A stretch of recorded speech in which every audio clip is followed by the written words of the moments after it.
tambah dalam asid ke asid tambah dalam air?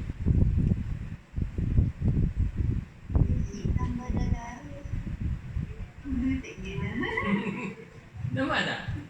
Betul tak tu? Tak? Berarti kalau kita bagi salah instruction, meletup kan?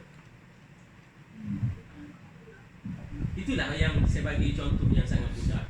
Kenapa wujudnya work instruction di dalam SOP. Dan work instruction ni dia ada satu format dia sendiri, work instruction, dan arahan tu setiap step kerja tu yang melibatkan mesin, yang melibatkan sistem, yang melibatkan procedures ataupun proses, mestilah jelas dan detail. Sebab nak elak daripada equipment rosak. Nak elak daripada kalau proses tadi meletup. Contoh je lah. Berarti instruction tu mesti dibuat di dalam sesuatu SOP. Kalau terlibat dengan proses, detail punya proses, mesti ada work instruction. Tak? Contoh saya bagi tadi very simple lah. Kita science stream ni, saya suka bagi contoh yang tu. Tak? Kadang-kadang ada juga dah lupa kan. Tak? Campak air dalam asid, meletup lah dia. Tak boleh. Tak? Asid tu mesti dituangkan ke dalam air, barulah dia tidak meletup. Tak? Saya pun dulu lupa juga, tapi sekarang dah ingat lah. Duduk buat coaching banyak kan. Okey. Level yang keempat adalah format forms. Format dan form ni dia masuk kategorikan sebagai level keempat. Sebab ada setengah SOP dia tidak ada terlibat dengan form. Dia tidak terlibat dengan apa-apa format ataupun form. Tapi ada setengah SOP dia terlibat dengan format. Untuk save sesuatu barang, dia kena format, kena save dalam Excel punya format, Word punya format, macam-macam lah. Tak terlibat dengan format lah. Ada setengah SOP dia tak terlibat pun dengan format, dengan form. Itu instruction. Dia tidak ada, dia ada standard operating procedure je. Dia tidak ada orang kata form yang terlibat. Ya tak? Tak ada form yang terlibat. Dia ada just. Tapi kalau untuk minta kerja ni adalah form dia. Form minta kerja. Betul tak? Ada setengah work instruction tu dia ada form dia. Lepas you isi tu, you kena isi form ni. Contohnya work instruction untuk membersih tandas. Kan kita tengok kan dekat dinding tu kadang-kadang dia tulis. Tak? Apa dia cuci, dia tulis kat dinding tandas dekat shopping complex. Itu semua tu sama ada work instruction ataupun inspection sheet yang dibuat untuk dia letak kat sana. Kenapa dia tak bawa ke office? Sebab dia nak suruh supervisor pergi check. So dia pergi sign kat sana. Tak? Mungkin ada kat pintu luar, mungkin ada kat dalam. Itu tujuan dia adalah untuk control. Itu forms dan format. Forms ni dia biasanya dia tidak berulang nombor. Nombor form dia tidak berulang. Contoh dia form nombor 1 adalah form untuk permohonan kerja. Jadi HR 001 dipakai. Tapi korang interview HR 002. Tapi bila you nak order barang, dia tak jadi HR 002 ataupun dia akan jadi ataupun sales ataupun purchasing PR 003. Dia tidak ada PR 001. Kenapa? Sebab kita tak nak borang yang kita wujudkan tu nombor dia. Kalau nombor 1 tu untuk orang A, tak adalah nombor 1 tu dipegang oleh orang-orang yang lain. Jadi dia punya sequence tu berterusan saja.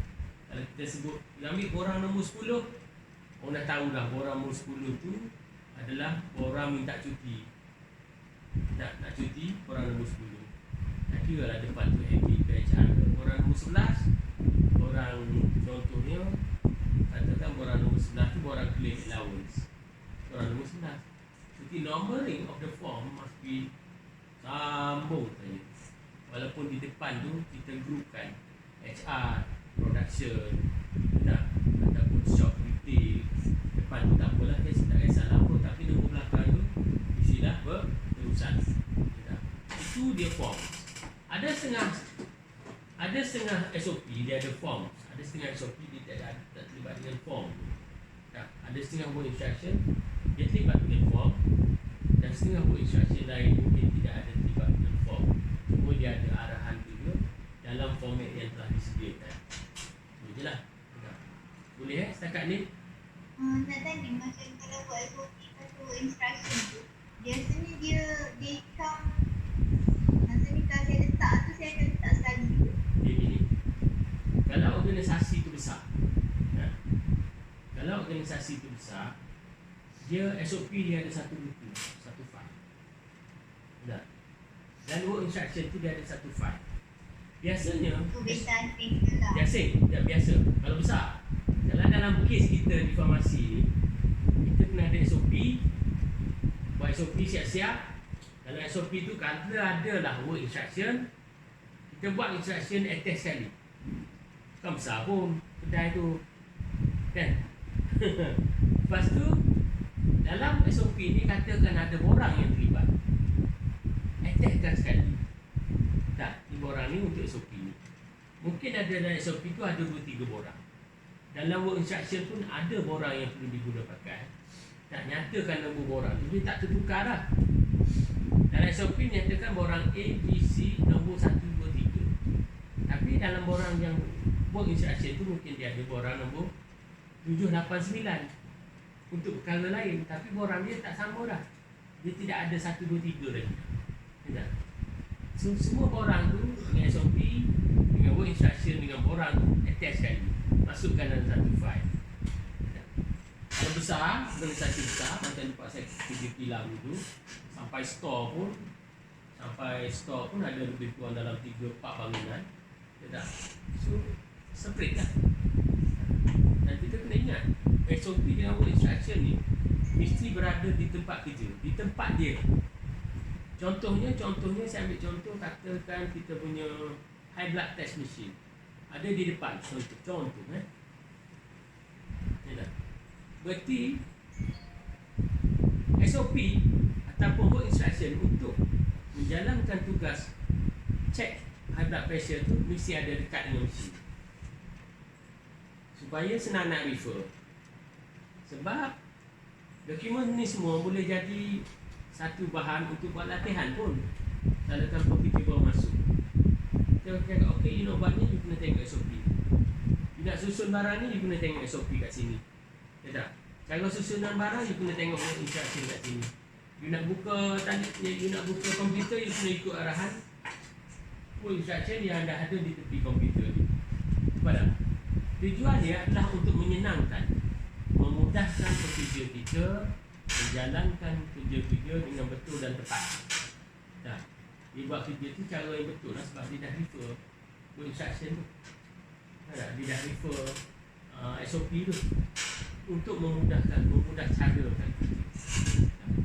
Sebab tu bila kita buat, kita nak list out kita punya list of job ni, apa yang ada dalam kita punya kedai, kita kena duduk termenung, kita kena isi satu-satu, bermula daripada mana. Satu, tiba-tiba dah jadi nombor 7. Kita tengok ni tinggal satu lagi, nombor 7 dah jadi nombor 8. Sebab di antara nombor 5 dengan nombor 6 mungkin ada satu prosedur kita tertinggal. So kena tambahlah situ. Dan biasanya tidak ada work instruction tanpa prosedur. Biasanya tidak ada. Sebab prosedur is a policy ataupun cara melaksanakan kerja.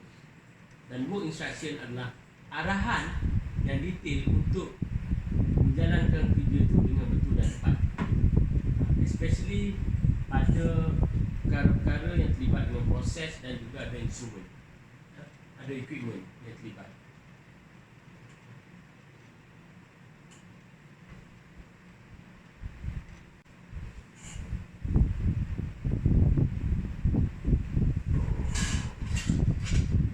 Jelas kan? Mana ni saya cakap ni jelas kat sana? Jelas. Okey lah. Tetapi kadang-kadang dia resonant lah, dia putus suara sekejap. Dia pasang Okey. Itulah. Identik. Okey, dah faham Berarti company manual tak kira lah operation ke quality ke company ke. Nombor satu adalah manual, dasar, policy, structure, duty and responsibility, semua polisi-polisi syarikat. Polisi-polisi punya syarikat ada kat sana. Work standard operating procedure adalah menerangkan tentang kerja-kerja yang mesti dijalankan. Tak. Kerja-kerja yang mesti dijalankan. Berarti job list tu kena buat lah. Kalau tak ada kena ada. Kena fikir, duduk termenung sekejap, apa dia kerja sebenarnya. Tidak. Okey. Lepas tu yang ketiga adalah instruction, iaitu arahan-arahan detail kerja. Especially untuk menggunakan peralatan ataupun menjalankan satu proses yang mungkin bahaya. Kita tak tahu. Kalau dekat farmasi Puan Hani tak ada bahaya, tak apalah. Tapi mesti ada. Nak guna komputer mesti ada arahannya. You nak tutup komputer, tutup gitu saja tak boleh. Nanti kan dia punya motherboard rosak. Mungkin you kena ikut step dia. So arahan tu kena buat. Tak? Arahan tu kena buat. Kalau peti macam mana nak buat? Kalau peti macam mana nak buat? Adakah kena shutdown komputer tu, cabut plug? Tak? Kalau tidak nanti habis data yang ada dalam tu. Tak? Itulah. Berarti kita kena tahu apa yang perlu ada, apa yang tak perlu ada boleh. Tapi biasanya itulah. Kalau ada equipment, peralatan ataupun proses yang kritikal, mesti dia ada work instruction. Ya. Okey, saya nak tanya satu. Kalau work instruction untuk kerja macam mana? Sekarang masa COVID, ada work instruction baru keluar? Ya. Masa COVID ni ada arahan ataupun work instruction baru keluar? Tak. Tak ada pun tak buat. Ada yang detail lah. SOP tu ada je lah. Tapi work instruction Instruction tak ada. mungkin kena buat. Sebab dia terlibat dengan proses apa? Keselamatan.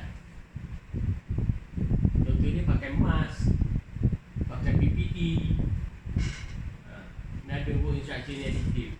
Pakaian tu macam mana? Contoh kalau tak ada lah. Rasa kecilnya nak buat, tapi walaupun kecil, dia boleh menyelamatkan diri kita. Menyelamatkan proses tu boleh menyelamatkan kita. So perlu rasanya. Kalau tu bukan lebih pada yang membentuk. Sebab Standard operating procedure. macam work instruction ni macam lagi kan, tadi kan macam lagi detail kan. Sebab saya fikir kalau macam contoh macam step benefit tentang apa, buka bahagian folder mana, Okay. which row, saya fikir macam ni tu yang kena work instruction kot. Betul lah tu. Saya nak test je. Berarti Oh. Puan dah Berarti Puan Hani dah tahu beza. Tak ada instruction. Berarti saya nak test je. Berarti Puan Hani dah faham lah tu. Ya. Dah faham. Berarti dah faham. Kalau dah faham dah boleh buat. Lepas ni. Ya tak? Dah faham macam work instruction. Kalau untuk electrical appliance, kena ada work instruction. Electrical appliance. Mesti ada. Tak? Sebab dia melibatkan benda-benda bahaya. Equipment mesti ada. Tak? Proses mesti ada. Yang lain prosedur je lah. Especially you punya point of sale. Tak? Point of sale, post system you tu, mesti ada work instruction. Kalau tidak nanti habis. Ya tak? Tak. Kena beli point of sale baru pula. Tahu tak? Benda-benda macam ni lah. Ya tak? Kena tengok connecting dia. Macam mana nak on. Macam mana nak tutup. Tu kena ada work instruction. Ya tak? Sebab data tu sangat penting. Ya tak? Data tu sangat penting. Yang kan kita tahu data tu untuk membantu kita tengok stok. Macam-macam lah. Tengok attendance. Biasanya tak ada lah. Ada dia punya point of sale sekali dengan tu lah. Sekali dengan apa, cashier siapa. Sekali kan. Kita tahu siapa cashier dia apa semua sekali. Okey lah, dah faham kan? Okey. Format and form dah faham? Boleh. Boleh ya? Jadi buat je tu. Okey. Memang simple. Dah. Memang simple tapi sampai banyak ramai orang cakap memang simple tapi sampai tak terbuat.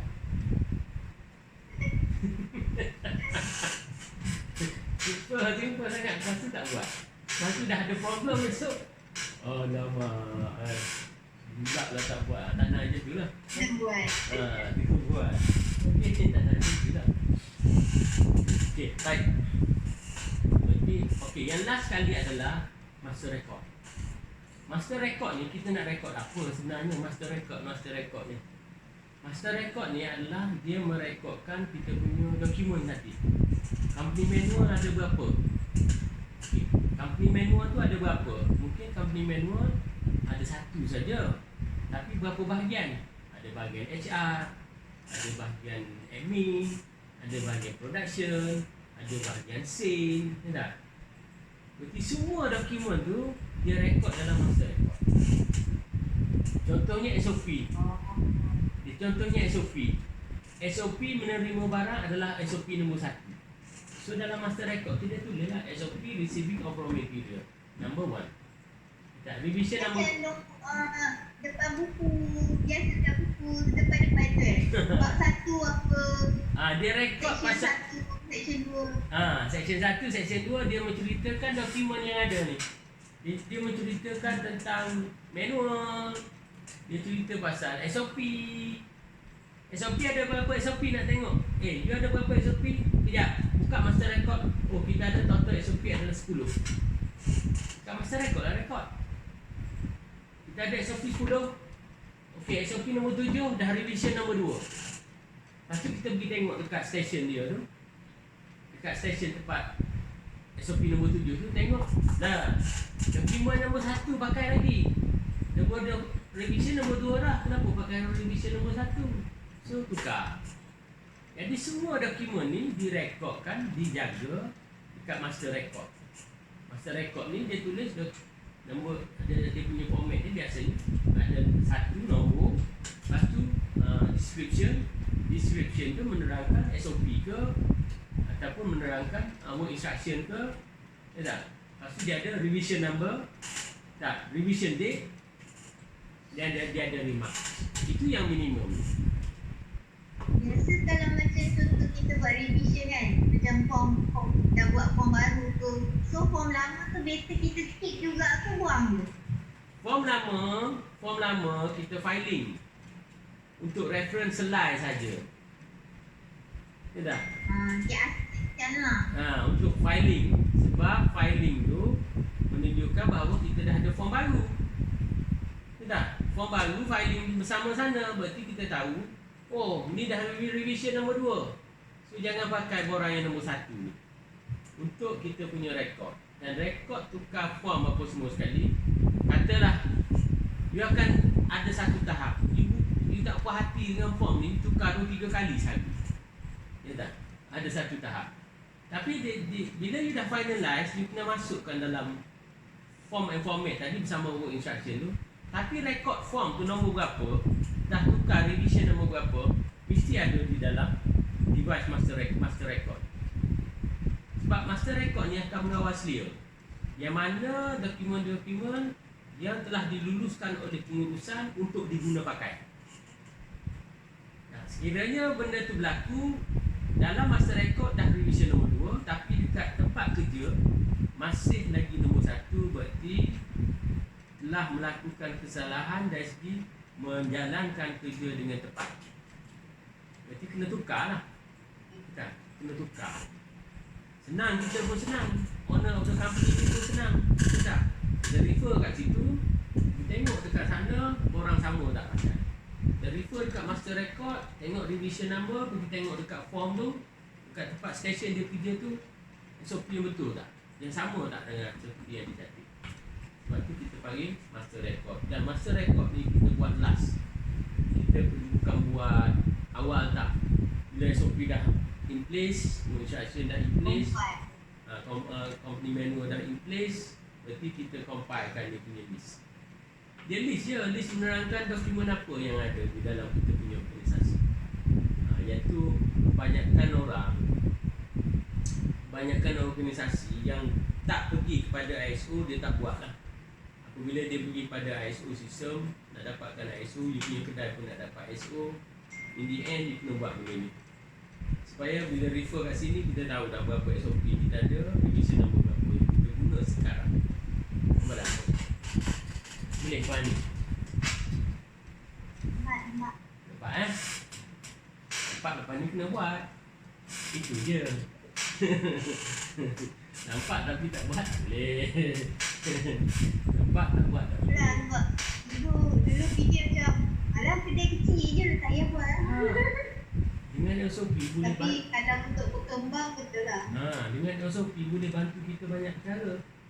Dengan SOP ni dia memang bantu kita banyak perkara. Dan perkara-perkara pun kadang-kadang kita tak sangka. Dengan kita buat SOP tu, kita boleh kawal dari segi stok, kita boleh kawal dari segi attendance, kita boleh kawal dari banyak aspek-aspek lain. Tak? Mungkin boleh kawal dari segi kita punya sales, punya performance. Dengan ada SOP ni cakap, SOP kita dengan dalam SOP kita ada adalah kegiatan dia adalah menjual di dalam kedai.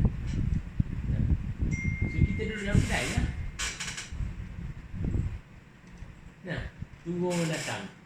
Tapi sekarang ni yang projek sekali-sekala di perolehan, orang call, tiba-tiba universiti call nak ni, tu call, itu sekali-sekala. Sekali-kali ni dapat, kali lain mungkin tak dapat. Jadi apa? Tadi siapa call tadi? Hospital ke apa, klinik call? Nak apa tadi? Jabatan veterina. Kan dia nak sekian-sekian ubat kan. Itu projek sekali-sekala tu. Bukan selalu tapi sekali-sekala lah. Kadang-kadang dapat. Kalau dapat alhamdulillah. Kalau dapat tu hantar je lah kan. Nanti dia keluar LO kan. Itu lah. Itu kita panggil rezeki sekali-sekala. Nak ada? Nak ada? Berapa banyak rezeki yang berapa banyak pendapatan yang Tuhan sedia pada kita? Berapa banyak? Banyak. Rezeki banyak, rezeki banyak. Sehat, cantik, dapat beli kereta, dapat beli rumah, dapat suami, dapat kedai. Itu rezeki tu. Dalam banyak-banyak rezeki tu ada satu dia panggil pendapatan. Berapa jenis ada? Ni saya selit sikit. Berapa jenis ada? Boleh. Pendapatan. Ya. Berapa jenis? Dua je lah kot. Niagaan dengan gaji pakai gaji. Ini masalah kita ni. Pendapatan pun tak tahu macam mana ni. Rezeki banyak, pendapatan. Kau dah sedia kita untuk kita berapa?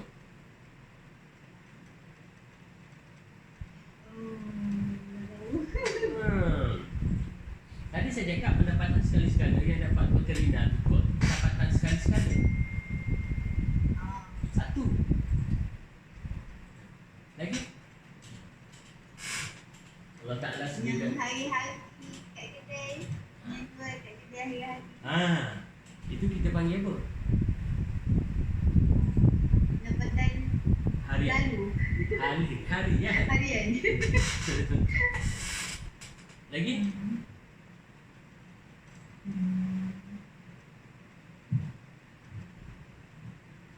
Itu je lah kot. Dah. Dia kena ada pendapatan mingguan. Buat. Ya. Cuba pergi hantar first aid kat sekolah-sekolah. Seminggu sekali pergi collect duit ke. Tak? Ataupun niaga farmasi tapi adalah roti pergi hantar kat sekolah-sekolah. Kita niaga satu lagi, benda lain, sambilan. Dan seminggu sekali dapat masuk. Itu pendapatan seminggu sekali. Tadi yang hari-hari yang jual kat kedai tu. Yang seminggu sekali